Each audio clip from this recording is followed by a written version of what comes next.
Welcome back to the channel, everybody. I'm Cryptid Master Katie, coming at you live with new cryptid stories and all that other stuff, and scary. Prepare to be terrified.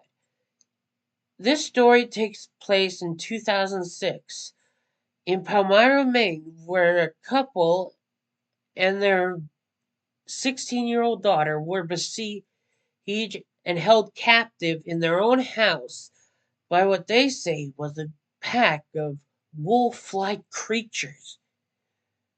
Here's and now, before we get into this here episode, please, if you're new to the channel, please like, comment, and subscribe to the channel. Oh, for those of you new, you already heard what you need to do to support me on the channel. Well, because it will really help me out in more ways than one, but also do not forget that Peaches, the baby Wampus cat, needs her catnip. Yep, and I will be starting live streaming soon. Oh. Now, let's get into the story, shall we? In 2006, Eric and his wife Shelley were two residents in Maine. Eric was a worker in a paper mill factory. He has been for 20 years. And on one day, he was working on some machinery and tragically he hit his back. Lemmer injured some plates in his back. He blew some discs. Now he was officially labeling him disabled. Able. Now, after that incident, his wife Shelley needed to find a new line of work that will allow her to be closer to her husband so she can check up on him whenever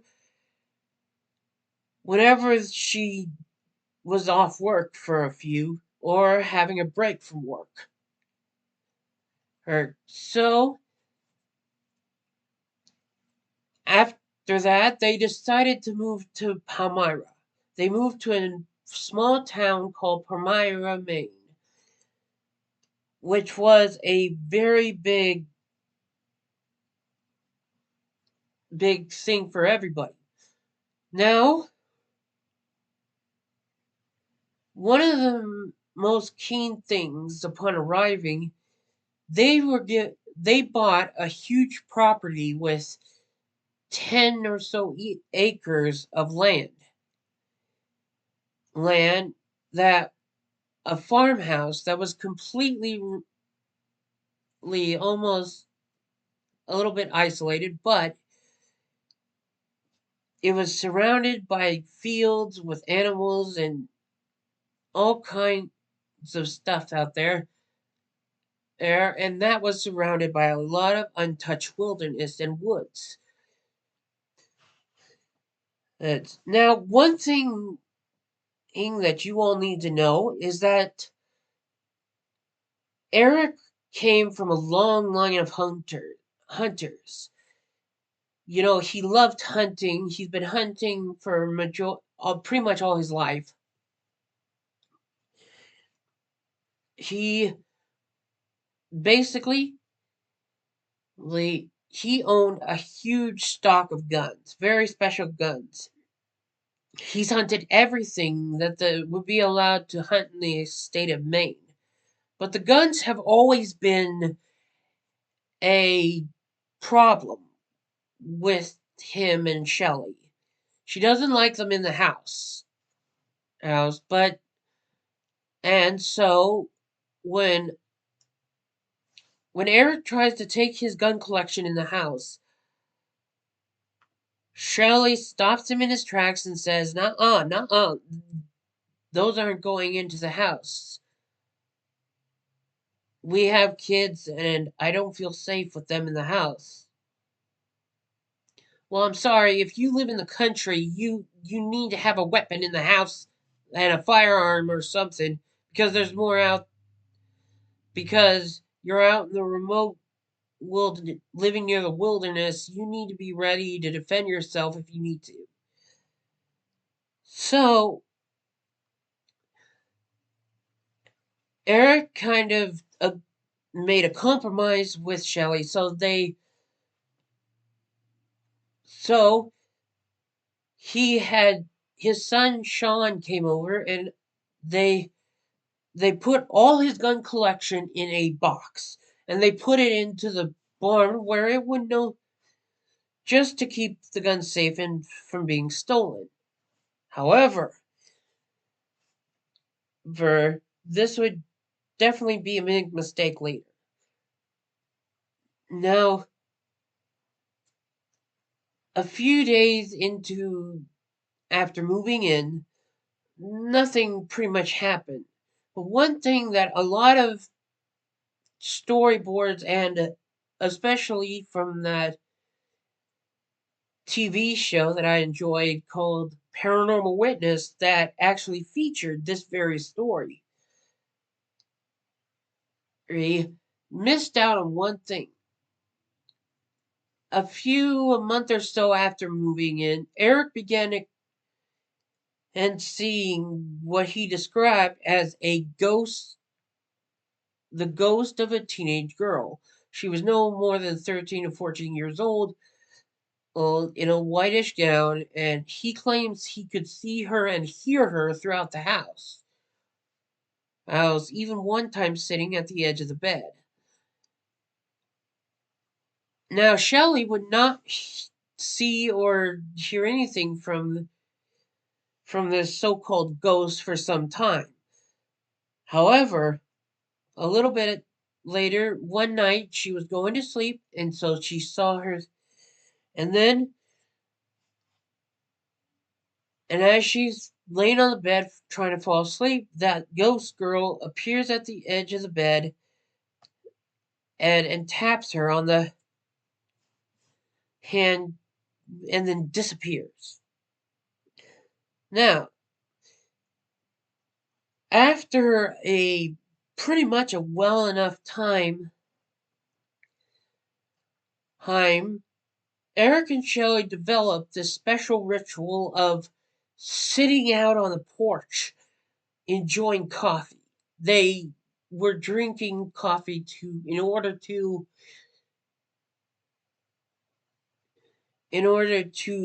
it became like a ritual in a sense, a ritual to really rail over their days and just something to comfort them. It became like a comfort thing. So one night while they were out drinking coffee in the wood out on the front porch, they happened to glance near the tree line of the nearby forest, just on the other sides of the field.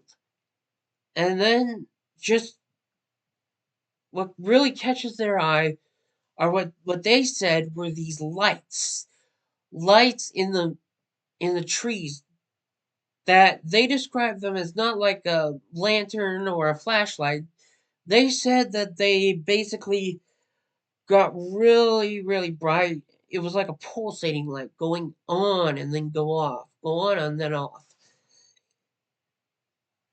Eric calls his son Sean, who is in the house, and points in the direction of the lights.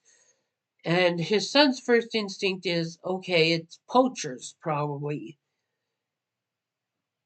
So basically, they take two flashlights and they head in the direction of the lights. And as they approach the tree line, just all their, you can say, when you approach the tree line, all your senses go on. So, as they approached the tree lines, they couldn't see the lights anymore. But there was just this eerie feeling all around them. So they went into the woods just a few meters out into the forest, and so Eric tells his son Sean to go on ahead, skip around, and so if there was a poacher there, he could sweep around and just sneak up on him and grab him. That's when the strangeness begins. Sean does what his dad tells him, leaving Eric alone in this forest with only a flashlight. And Eric Martin says that when he was there alone in that section of the forest, you, it was extremely quiet in the woods. Like, just eerily quiet. I mean, he said it was so quiet that you could literally hear when you stepped on a branch, it would echo throughout the woods. Or pretty much it would, if you dropped a stick or just dropped a pin drop on the ground, you would hear it echo through the woods. Now, as he's getting about his surroundings, Eric hears something off to his right. Eight. Or more likely the left. Something was to the left of him. Now, he couldn't see anything, even with the flashlight. He doesn't know what it was, but he says that it was very, very high. Just something thing was there. So he held his flashlight up, and he couldn't see anything, but he sensed there was something not good, a predatory thing, or more, I guess you could say, just something, I guess you could say, evil was in that part of the woods. Woods.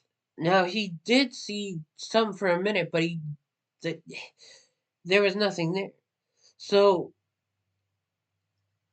his son Sean comes up in front of him. They kind of spooking him for a minute. So they head and they didn't see any signs. Eric says you need to get back to the house. There's something evil in these woods. So heading back to the house, they concluded there were no poachers out there. Now later on,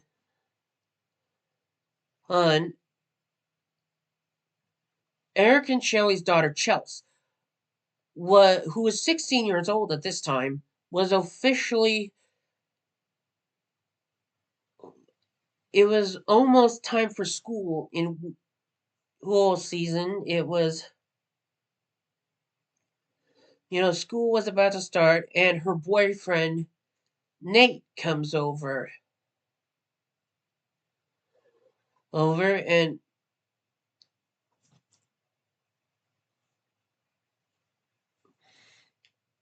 her boyfriend Nate comes over. That's when he and the two of them decide to go out on a walk because Nate had joined the army, and it was going to be a while since they would see each other, or so it said here. So Chelsea and Nate, whatever. They take the dogs and say out to their parents that they're going on a walk. Now they get a little out in the woods. Now they take a walk and they head out into the woods. That's with their two dogs, Jasper and Rix. It's who were bloodhounds. Basically, they were hunting dogs. And so they went out into the forest and the dogs were all happy and stuff. They wanted to go find something to chase. That's the typical thing with a hunting dog these days. So,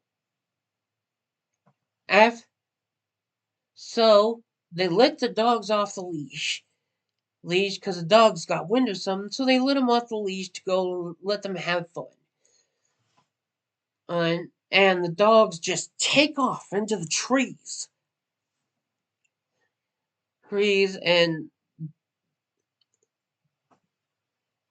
Chelsea and her boyfriend go running after them to try and find them and make sure they don't wander off or get into trouble. Bulls. And that's when they finally catch up to the dogs and pretty much say, and that's when they come upon something very odd. What they describe as a strange looking hole in the ground. The dogs were all over it, sniffing and just curious and all. So they came up and, they got a hold of the dogs so they wouldn't fall in. And Nate just got captivated by this hole. And he examined it, seeing that this couldn't have been done by a human. This looked like it had been dug carefully. More like either a human or an animal, he said. But mostly no human would do this. And so, after that, the two, you know, he peeks inside the hole, and that's when he hears something stirring around and hears what he said growling at him. And so Chelsea calls her Nate back, and they decide they need to get out of here. They need to get out of this situation, and because they don't know what's in there, and so they hightail it back to the house and completely just they get back safely. Now, not too long after that or possibly the night after, it was Memorial Day weekend. Now, Eric and Shelley would go out onto their porch to do their routine with coffee and sitting on the porch.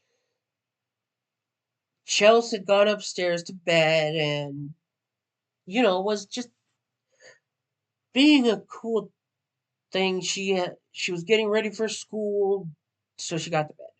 Now, this is where the freaky part you all wanted happens. Right after that,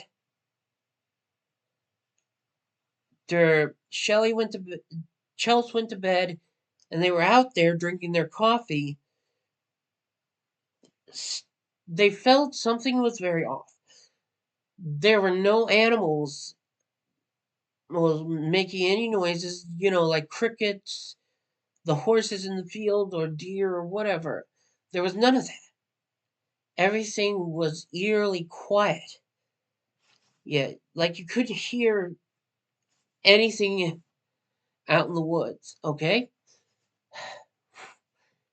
And that is when, as Shelley's trying to tell Eric something, he says he just felt on high alert. Like he basically said he had a hunter's instinct or something. That would, it completely told him, we need to go in the house. We need to go in the house. Something's not right. There's something coming after us. And that's when, and so he goes up to Shelley, grabs her, just out. She could see there was fear or something in him, and trying to get her in the house, saying, we need to go in the house. And Shelley's a bit resistant until she sees the fear in him. And that's when they hear a snap. They hear rustling coming from out in the woods near the property, towards where the property and where the fields and the woods meet. And so Shelley grabs her flashlight and holds it right over into the fields, towards the tree line. And that's when she sees it. There are a pair of three glowing, almost fluorescent glowing, self-glowing yellow eyes looking back at them. They said that it was almost fluorescent, but sort of not because of the flashlight. They were self-fluorescent almost. And these, what they described as these growling wolf creatures, were coming out of the forest towards them, and then Eric says to look to the right of us. So Shelley shines the flashlight right over to the left, to the right, and she's shining it this way and that. And there's another one over here, and another coming up here. And she said they said that they looked pissed. These things were coming at them, directly at them, saying that they were pretty much pissed. They were angry. So they just bolted into the house. They locked the doors. Shelley nor Eric know what these things are. They don't know what is it they're looking at. That's when pretty much they hear the scrabbling from the rocks in the driveway, and hearing them come up to the porch and say what they were clawing around or something like that, trying to get in the house, and then all of a sudden they just leave. Get off the porch and start heading into the field. Now, Shelley is very, very scared at this point, and Eric, being a hunter all his life, has never seen this kind of animal before. It was clearly not a bear. It was not a wolf. It was something else. When finally Shelley got the courage to shine the light out of the window, that's when they could see the full bodies and heads of these creatures. They described them as 7 or so feet tall, covered in brownish gold fur. They could see not paws but hands with raccoon-like fingers and claws. Basically, they were dogman-like creatures. And that's when, they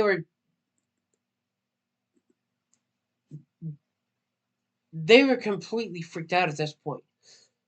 So Shelley, her first thought in her mind is her daughter, Chels. Shelley would go up to the upstairs room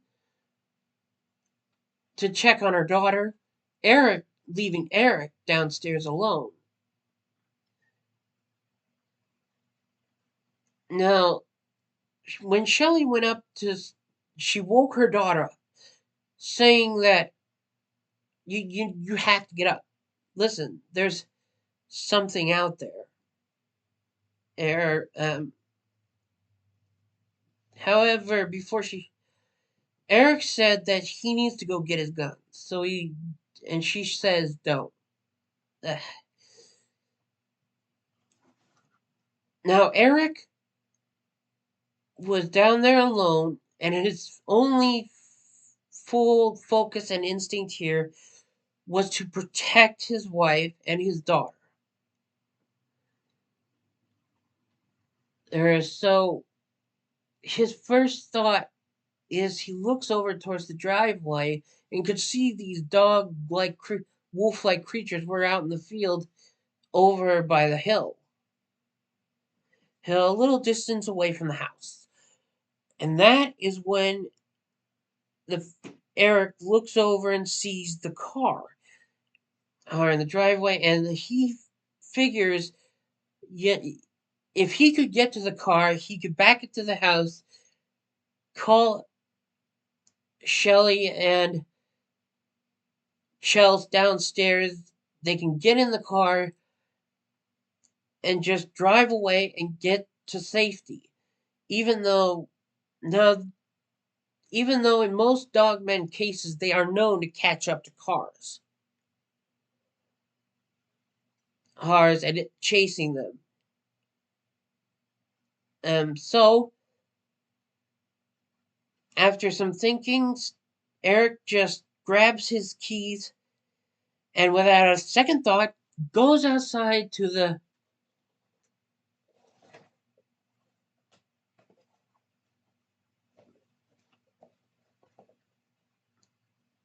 What's he doing? What are you doing? That you need to stay dead. I'm making a video. Like I said, without a second doubt, he decides to go out and get the car. So he unlocks the doors and officially goes out to the front porch. And that's when he could see the creatures out in the field, healed a little over the hill. They were a little bit away from the house, but just far enough for Eric to make it. So he pretty much Eric lim Eric goes ahead and just limps his way over to the car because remember he's disabled. Well, he was in a lot of pain. He wasn't able to walk properly, and he was officially trying to get out to the car without blowing the discs in his back that were already done. So, but finally, after some stumbling, he was able to get to the car. And just as he pulls out his keys to open the car door, or the lights up above him, that the security lights, I'd all of a sudden just immediately go on. And also we can see that because Shelley upstairs had turned the lights on to get a good look. And this scares the heck out of him. He drops his keys, goes out. He drops the keys, and as he's painfully trying to bend over to pick them up, and is finally able to grab them, he's able to stand up, and he hears almost a growling right behind him.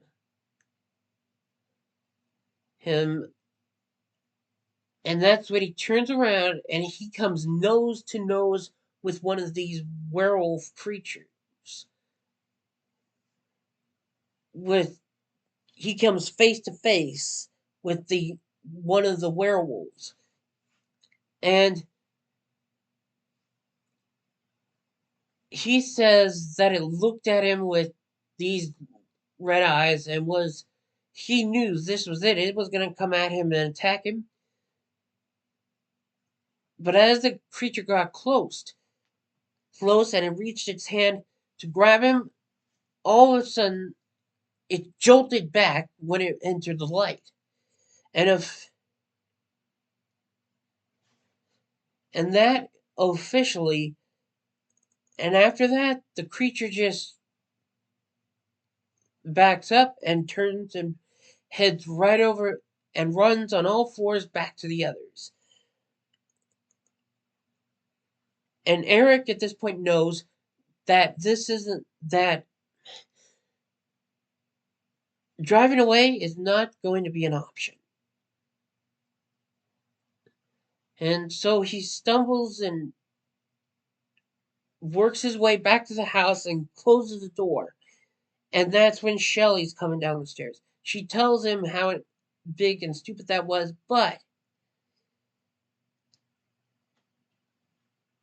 and that's when, after calming everyone down, Shelly and Eric say that they need to call the police.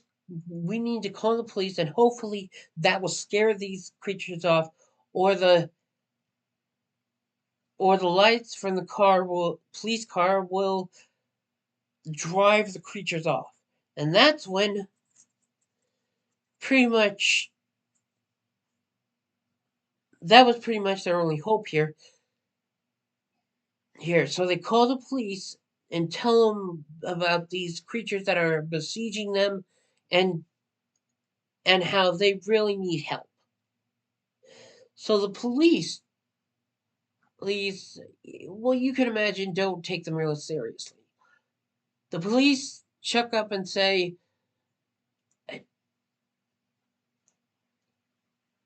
"Look, it's probably nothing. It's probably. Are you sure it's not a bear or a wolf?" The rational explanation.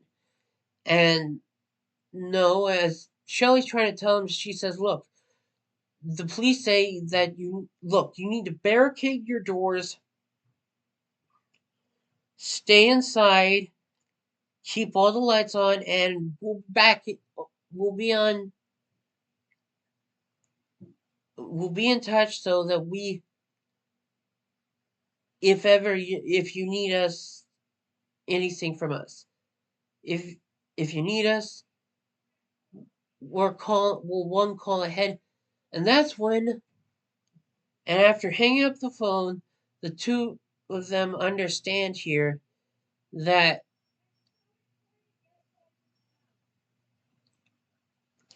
they clearly understand at this point that help wasn't coming.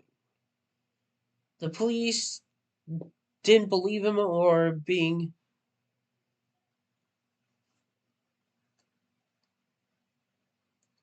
after the police doesn't believe him.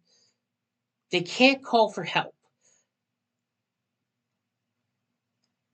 They can't, which this is interesting because police are supposed to answer every call and look into every situation. But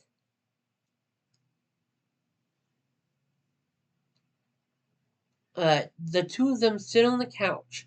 They can see the creatures in the distance. Like, they don't know what to do at this point. I mean, so Shelley would go back upstairs, and I forgot to mention, when she looked out while checking on her daughter, she saw one of these werewolf creatures standing up, stood up, and looked up at her on its hind legs. Anyway, back here.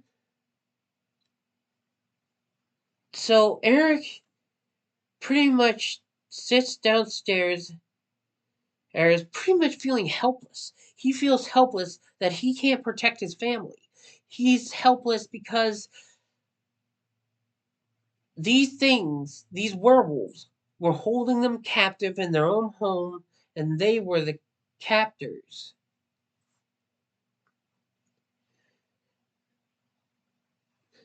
So, trying to think up some way, something he could do to not help him feel helpless, or just bent on protecting his family, Eric decides to see if he can try and get over to the barn. If he could get to the barn, grab one of his guns, he can shoot at these creatures and maybe scare them off.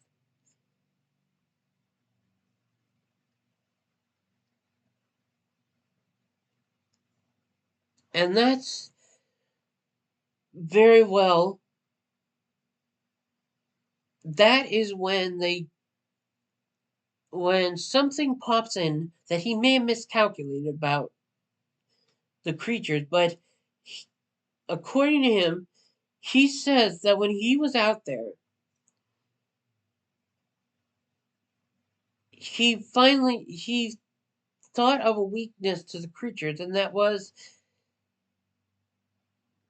that whatever these things are, they stay away from the light, which turns out to be not true.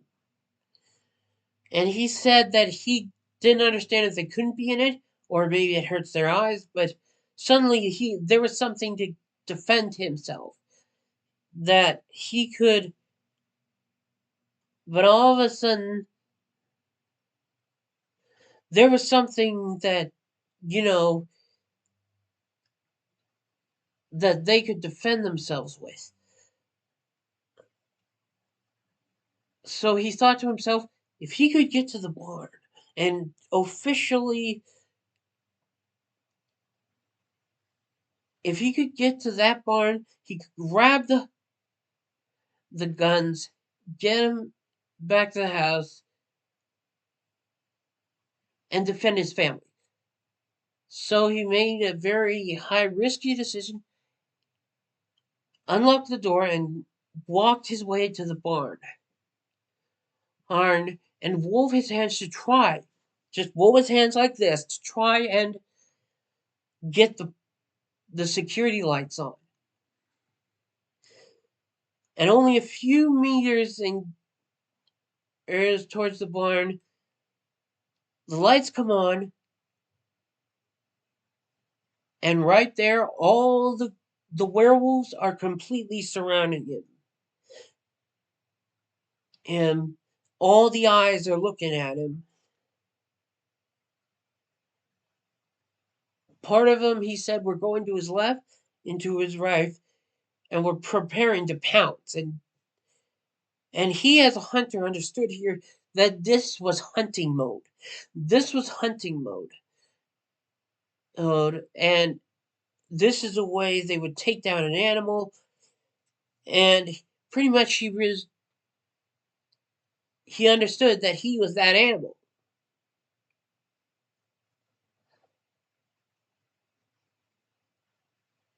So basically, he understands then that he's not going to get the guns. He can't get to the guns. These things are basically trying to cut him off from his defense. And in a coordinated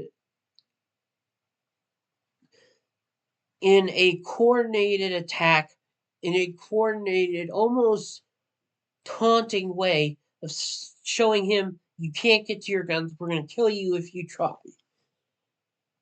Uh, so he gambles his debts and painfully makes his way back to the house. The werewolves are right behind him, and he barely makes it and gets inside the house, slamming the door behind him. And Shelley said that, you know, she could hear them on the gravel coming onto the porch. They were coming. They were going to get in. And finally, what Shelley was doing was looking for the dogs. That's when Eric flies in the door, and Shelley is pretty out of words for this. That is when pretty much everything seems hopeless. And that can do a make people do very, very stupid things. But the two of them decide to sit on the couch and waylay their options that they knew they were out of options. The, they couldn't get to the car to leave. Not that it's not like those things don't chase cars like they do, even if they did. They couldn't get to the weapons out in the barn.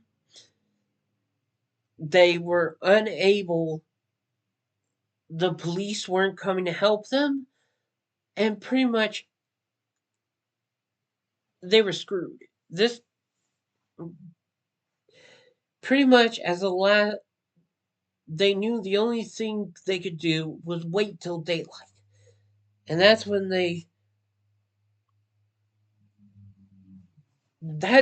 decide to grab whatever sharp object, whatever weapon they can get their hands on in the kitchen, a kitchen knife or something, which by the way would be more effective if they had a sword. That's something a lot of you need to understand for creatures like this who don't feel bullets. Just grab a sword or purchase a sword option and or possibly just maybe a battle axe or something like that. Uh, your most probable bet for these kind of creatures is Dragon Slayer from Berserk. Her guts' sword. But let's get back into the topic here. Here, just so you know that all those weapons would probably do more damage and be more successful for multiple. Back to the topic. So Eric and Shelley grab kitchen knives and any weapon, including an axe or that they can find in the kitchen. Shelley runs upstairs, heads to Chelsea's room, and grabs her, wakes her up, and said, "Look, you need to get up, and you need to get up now." So Chelsea, seeing the fear in her mother's eyes, goes with her and Eric. The dogs are in there with them. They grab the dogs, and all of them go into the room, to the upstairs bedroom. They lock the doors. They completely barricade what they can, and because they know that their only salvation, their only thing that can save them now, was daylight, light, and hope that these creatures leave when the sun comes up. And that is when they all just lay on the bed. The dogs are hiding in a corner or under the bed, wherever, and they just lay there. They just lay there, just waiting for what seems like 15 to 20 minutes. They just lay there, turn off all the lights in the room, and just praying. Hopefully, they can make it till daylight. They can finally wait until daylight, and finally they'll be able to. Hopefully, when daylight comes, the creatures will leave.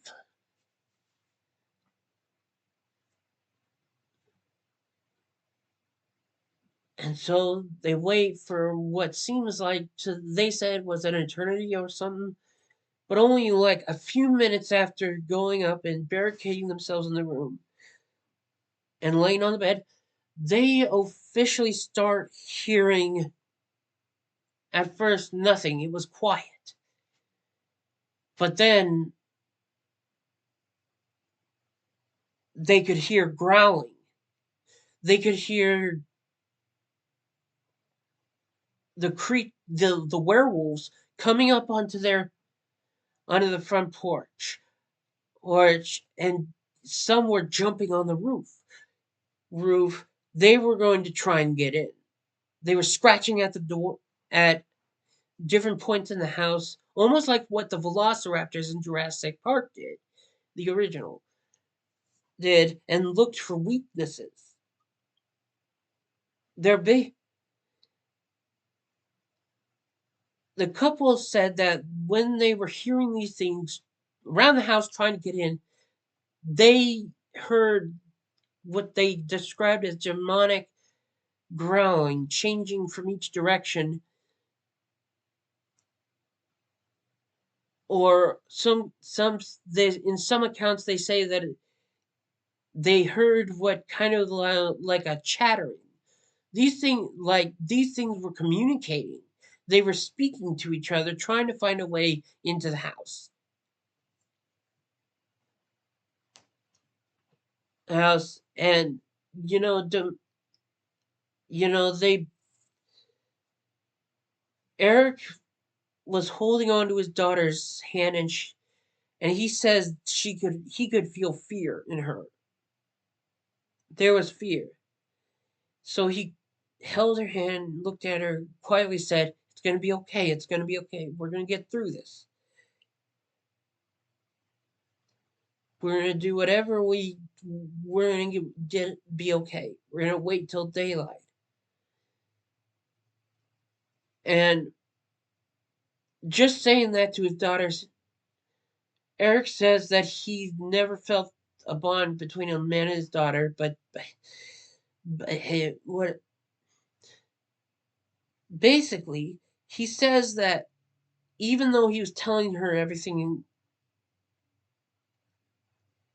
that it was going to be okay, but then again there could be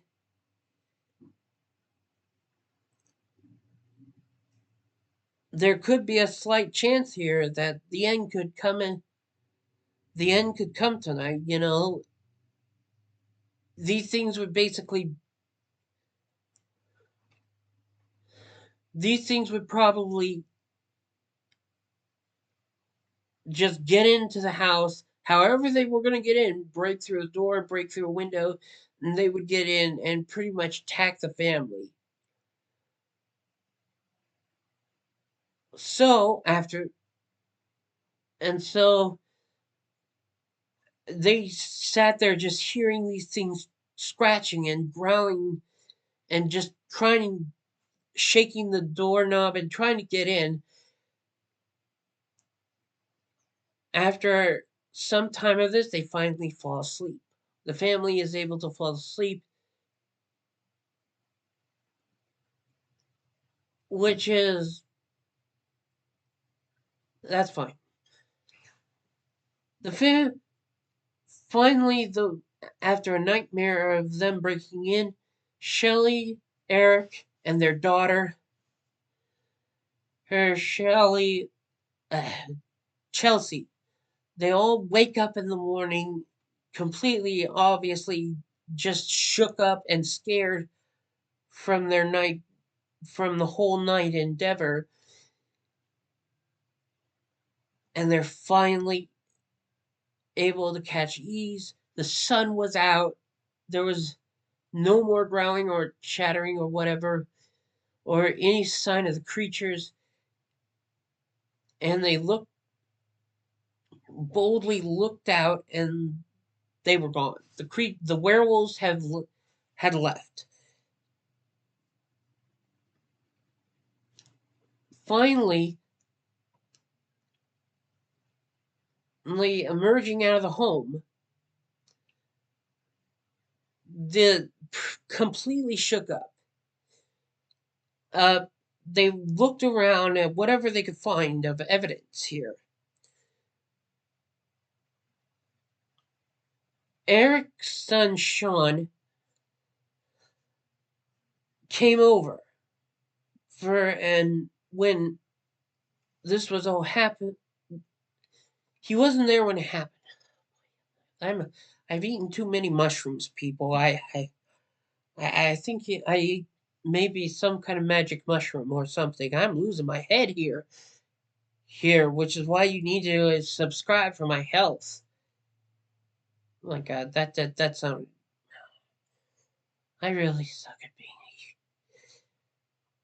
So, Sean came out to check up on the family after Eric called him, and when he arrived, the family was coming out and coming out of the house, looking around. Now, Sean knows that Eric wouldn't lie to him. He knows he wouldn't fabricate a story. He knows that they had all been shook up. So the family goes outside and looks around the house, and they said there was a whole lot of evidence here. There was claw marks where the creatures were trying to get in. There was small bits of hair. And when they found the footprints of these creatures, they could tell that these were not creatures that had to be on all fours. They were not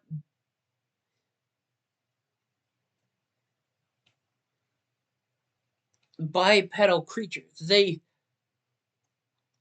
didn't have to be. That they were clearly able to stand upright and walk on two legs. And they said they found almost like what they described the footprints was almost like a human like footprint with claws and a wolf like toes. They followed the tracks towards the field. They and after following the paths made by the creatures into by the creatures leaving the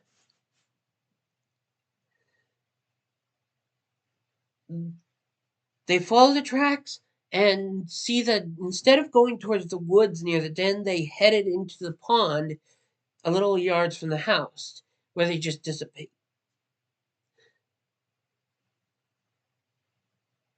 Eric knows that this couldn't.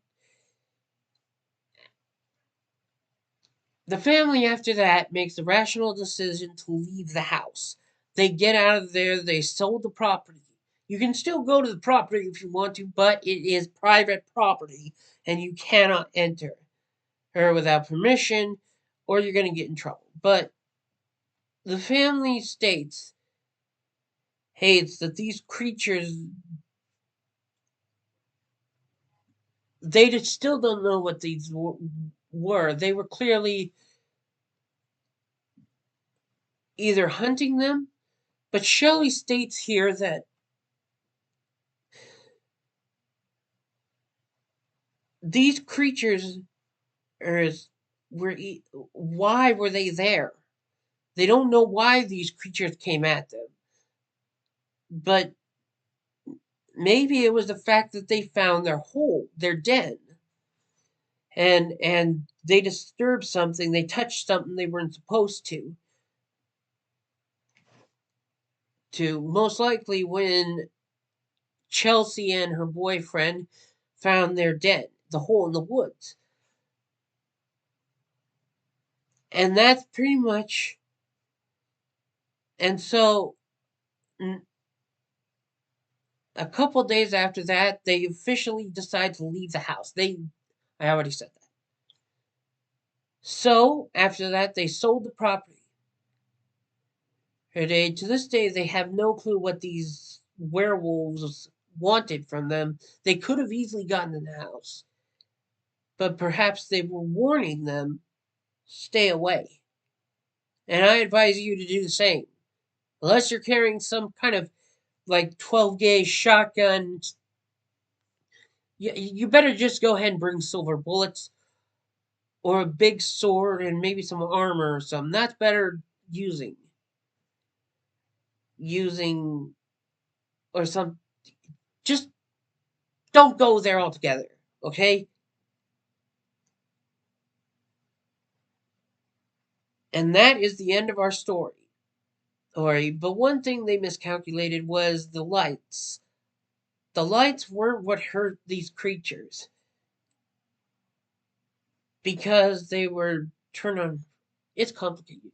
Anyway, now I hope you guys enjoyed the story. It took me like a half hour to completely make this video. So you better like, comment, and subscribe to the channel and and turn on the notification bell if you want to see more of my content. And if you're new to the channel, please, you know what to do. Subscribe. I've been liking, comment, all that stuff.